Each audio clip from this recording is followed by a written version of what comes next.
भारत में मैं साक्षी चौहान आपका स्वागत करती हूं। चलिए बात कर लेते हैं खबर की।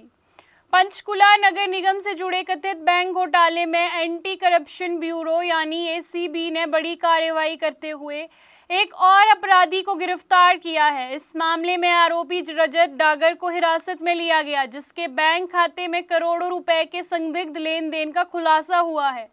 जांच एजेंसी के मुताबिक नगर निगम के पैसों में कथित हेराफेरी कर करीब 70 करोड़ रुपए रजत डागर के बैंक खाते में ट्रांसफर किए गए थे। इतना ही नहीं, आरोप है कि रजत डागर ने इस रकम को आगे एक बिल्डर और फिर निजी लोगों के खातों में ट्रांसफर कर दिया था। इस पूरे नेटवर्क के जरिए पैसों को अलग अलग जगहों पर भेजकर मामले को छुपाने की कोशिश की जा रही थी। एसीबी ने आरोपी को माननीय कोर्ट में पेश करते हुए 10 दिन के रिमांड की मांग की थी, ताकि मामले की गहनता से जांच की जा सके। हालांकि माननीय कोर्ट ने इस पर फैसला सुनाते हुए 6 दिन की रिमांड मंजूर की है।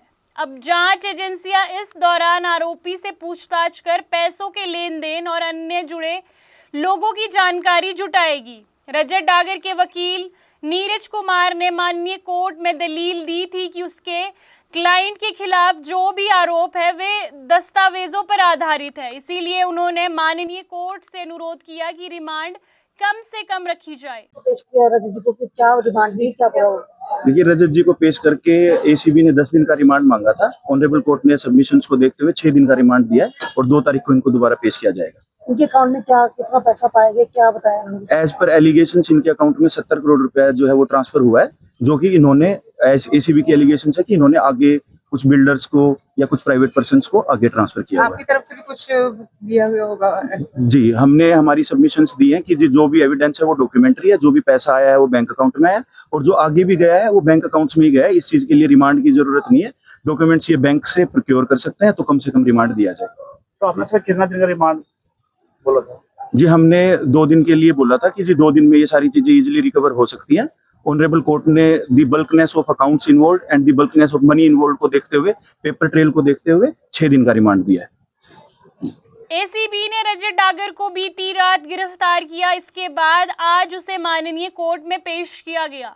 जांच एजेंसियां अब ये पता लगाने की कोशिश कर रही है कि इस घोटाले में और कौन कौन लोग शामिल हैं, पैसे किन किन के खातों में ट्रांसफर किए गए और इस पूरे नेटवर्क के पीछे मुख्य मास्टरमाइंड कौन है।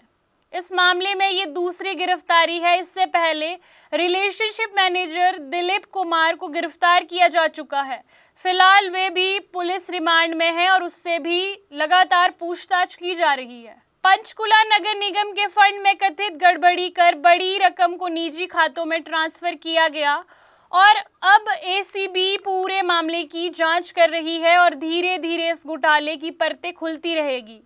पंचकुला नगर निगम बैंक घोटाला अब एक बड़ा रूप लेता नजर आ रहा है। 70 करोड़ रुपए के ट्रांजैक्शन का खुलासा होने के बाद ये मामला और गंभीर हो गया है और आने वाले दिनों में जांच के दौरान बड़े नाम सामने आने की संभावना है। अंबाला से हमारे संवाददाता राघव विज की रिपोर्ट। सपनों का घर देख रहे हो तो सही वीडियो पे आए हो। जी हाँ, अगर आप एक प्राइम लोकेशन पे अपने लिए घर देख रहे हो तो जेनेसिस हाइट और स्क्वायर आपके लिए एक लग्जरियस प्रॉपर्टी लेके आया है। इसमें आपको लग्जरियस फ्लैट, पेंटा हाउस, क्लब हाउस की सुविधाएं देखने को मिलेगी और जो जल्द ही बनकर तैयार हो जाएगी। और इसके साथ ही अगर हम बात करें इसके ग्रीन एरिया की, जो 3 एकड़ में फैला हुआ होगा, इस ग्रीन एरिया में सबसे बड़ी बात यह है कि आप अपने बच्चों के साथ क्वालिटी टाइम स्पेंड कर सकते हो, साथ ही अपने बच्चों को नेचर के साथ भी कनेक्ट कर सकते हो। आपको बता दें कि day to day news Bharat निष्पक्ष तरीके से पत्रकारिता करता है। हमारा कोई भी रिपोर्टर फील्ड में किसी से कोई उपहार या विज्ञापन स्वीकार नहीं करता।